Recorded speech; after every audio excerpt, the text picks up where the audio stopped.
பார்த்தீங்கன்னா இந்த OG is back.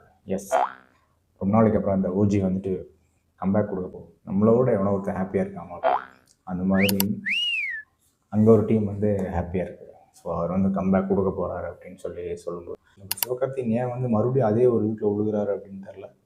இப்போதான் வந்துட்டு நீட்டாக 2 படம் எடுத்தார், மறுபடியும் அதே ஒரு இதில் போய் வந்து விழுந்தார். அதாவது சங்கர் விடுதலை ஆனால் மீண்டும் கைது அப்படிங்கிற மாதிரி 2007 வந்துட்டு நம்ம பருத்தி வீரனும் சரி, அந்த மாதிரி படங்கள் வந்து பீரியடில் வந்துட்டு வாகேஷ் விடுவா அந்த டைமில் வந்து மண் சார்ந்த ஒரு படங்களை தான் வந்து கொடுத்தாங்க.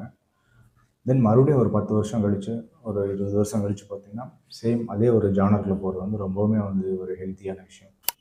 எல்லாருமே வந்து ஒரு ஒரு அட்டை கமர்ஷியல் அப்படின்னு சொல்லுவாங்க இல்லைங்களா, ஒரு கன் ஷாட்டு, ஒரு பெரிய ஒரு கோட் செட் போட்டு ஸ்பை அதை போட்டு நாங்கள் வரேங்க அப்படின்னு சொல்லி அந்த மாதிரி இல்லாமல் நம்ம மண், நம்ம நிலம், நம்ம ஊர், அவங்களோட கல்ச்சரை வந்து காமிக்கணும் அப்படின்னு சொல்லிட்டு அந்த மாதிரியான டேரக்டர்ஸ் வந்து சூஸ் பண்ணுறது வந்து ரொம்பவுமே வந்து ஹெல்த்தியான விஷயம். ஏன்னா தமிழ் சினிமா வந்துட்டு எங்கே ஆரம்பிக்குதோ அப்படி சுற்றிட்டு தான் இருக்குன்னு நினைக்கிறேன். எனக்கு என்னமோ வந்துட்டு ஒரு வருஷத்துக்கு முன்னாடி நம்ம எஸ்.ஏ. அருண்குமார் அவங்க டைரக்ஷனில் நம்ம சியான் அவங்க நடித்து வெளிவந்த வீரதீர சூரன், அதுலேயும் வந்துட்டு இந்த மாதிரி ஒரு வீடியோ தான் விட்டாங்க.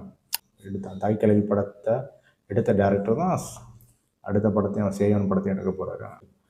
அந்த படம் எப்படி இருக்குன்னு தெரிஞ்சாதான் அந்த படத்தை நம்ம பற்றி நம்ம வந்து ஓரளவு நம்ம வந்து கணிக்க முடியும்.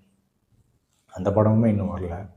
அந்த படம் ஒரு வேளை வந்துட்டு நல்ல ரிவ்யூ பற்றி தான் ஒரு எக்ஸ்பெக்டேஷன் இருக்கும். இல்லை அப்படின்னா வந்துட்டு ஒரு சேயன் என்ன செய்ய காத்திருக்காரு அப்படிங்கிறத நம்ம வந்து பொறுத்திருந்து தான் பார்க்கணும். எஸ், ஸோ ஓகே, பாய்.